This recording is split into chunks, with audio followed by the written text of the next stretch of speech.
नमस्कार शेतकरी बांधवांनो, मी जितेंद्र वानखेडे, ग्लोबल ॲग्रीकल्चर मलकापूर, बुलढाणा. तर आज आपल्या शेतामध्ये आलेले आहे गोपाल कंकाळ, राहणार माळसूर, तालुका पातूर, जिल्हा अकोला. यांनी नुकतेच एक फक्त 15 दिवस झाले चंदन लागवड केली आपल्याकडून. आणि चंदनचं जे अनुदान आहे, चंदनचं अनुदान मिळवण्यासाठी काय प्रक्रिया आपल्याला करावी लागते, चंदनचं अनुदान आपल्याला कसं भेटेल, तर ते पूर्ण प्रोसेस आपले शेतकरी गोपाल कंकाळ हे आपल्याला सांगतील.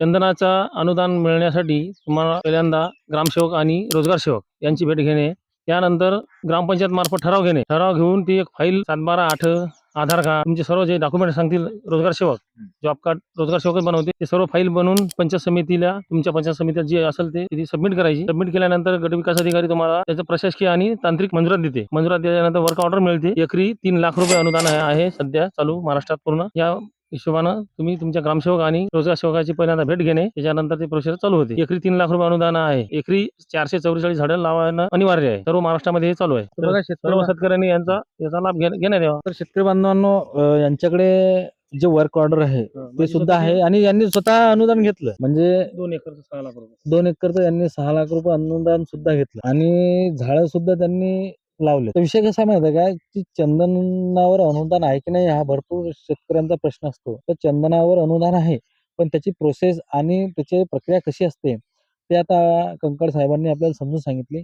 आणि आपले जे काही शेतकरी आहेत त्यांना ह्या गोष्टी सांगा. लागलं तर शेतकऱ्याचा नंबर बी देतो मी. शेतकऱ्याचा नंबर देतो. तुम्हाला काही अडचण असली तर तुम्ही गोपाल कंकाळ साहेबांना फोन करू शकता आणि विचारू शकता काही अडचण आल्या तर.